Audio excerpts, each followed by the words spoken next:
Hi, I'm Donna. Welcome back to Let's Call It a Journey. Are you looking to develop more confidence in your ability to get stuff done and perhaps more confidence in yourself generally? Well, today I'm going to share with you the foundations of confidence and, more importantly, 6 steps in how to develop a more confident attitude generally. Before we focus on confidence, it's really important to understand self-esteem, and there are 3 things to consider with self-esteem. It's the foundation of feeling confident, and the 3 factors are biological or genetic elements. So we may have genetic influences on our resilience to stress. We have no control over that stuff, we were given it. As we have no control over it, and we can't tell whether we do have a low resilience to stress and whether that was given to us genetically. The other factors are social and environmental, so how we were brought up, our schooling, our friendship groups, situations we find ourselves in. We have some influence over that stuff, but we don't have full control over what other people are going to say or do or respond to, how they're going to respond to us. So this video is going to focus on the psychological factors associated with self-esteem, and the reason why we do this is because that's where we have the greatest control. Viktor Frankl, who wrote Man's Search for Meaning, put it best when he said, when we are no longer able to change a situation, we are challenged to change ourselves. So we're going to look at the psychological factors with self-esteem and how we can develop a more confident attitude. So the 6 steps are, number 1, start writing down your thoughts. Not every single thought, you'll be sat there all day and you'll miss lots of them. There's thousands that happen, and they are outside of our control to an extent of what comes into our mind. What I'm talking about is the thoughts that you notice that are perhaps self-critical and not in line with a confident attitude. So perhaps I'll mess it up. What's the point? If I start, I'll just fail. I'll make a mistake. I'm useless. I'm stupid. I can't do that. There's something wrong with me. So we want to catch them really. It's really important to identify those thoughts so that they don't pass through our awareness unnoticed. We need to really find out what they are. I've put a link to a thought record in the description below to help you with this. So once you have the thoughts and you've identified those, the next step is to label the feeling that you notice in your body. This is super important that we catch that feeling as early as possible, and practice makes perfect with this. So the more you go in and ask yourself, what am I feeling, is key really to prevent that feeling from gathering momentum. So now you have your thoughts and your feelings. The next step is, number 3, to identify what you do, your behaviours, how you act day to day as a result of feeling that way.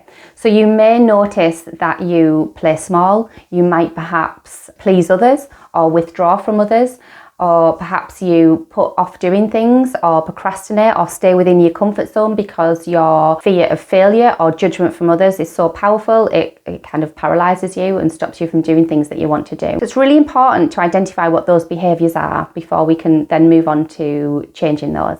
Step number 4 is your values. What is important to you? What characteristics are important to you? How do you want to be in your day-to-day life? Not what you want to do. That's goals. What we're looking at here is, in step number 4, is values. Confidence is likely one of those if you've clicked on this video, but you may have others, and it's really important to identify maybe your top 5 of how you want to live day to day. Might be integrity, authenticity, patience, kindness, and confidence, as I said, is likely one of those. So let's look at confidence now as a value. Think about, and this is step number 5, how you would be thinking and feeling if you were more confident.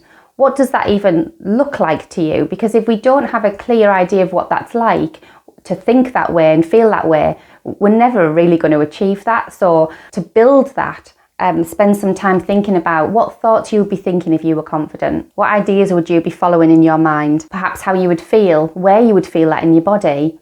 How would you know that you felt confident? Really need to build a picture, spend some time. It's important for self-care, self-development to invest this time to really think about what confidence feels like for you and how you would be thinking if you were more confident. Step 6, behaviours.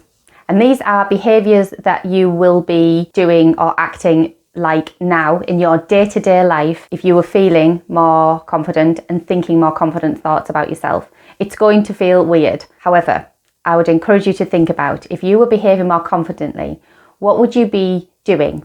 Who would you be with? What would your relationships look like? How would you be acting in those relationships? What would you be wearing? Perhaps how would you be behaving in your job role or other things, activities that you do in your day-to-day life? It is hard. I am way out of my comfort zone doing these videos.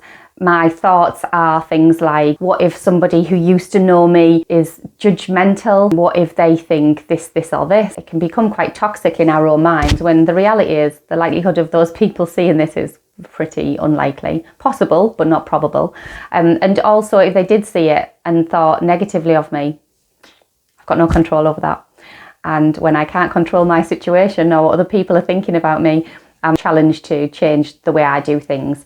So in that respect, I practice confidence, I practice courage, I practice authenticity to be able to press record and talk to a camera. If this has been helpful, please write yes in the comments below. I'm really keen to learn how you're getting on with this information. I'm doing it in a very bite-sized way. If there's anything else you would like to see, or anything perhaps you've heard in this video today that you'd like me to expand on a bit more, just let me know. I will put a video up on that. Let me know how you get on. Please step outside your comfort zone. Everything you want is out there. Take good care of yourself. Bye for now.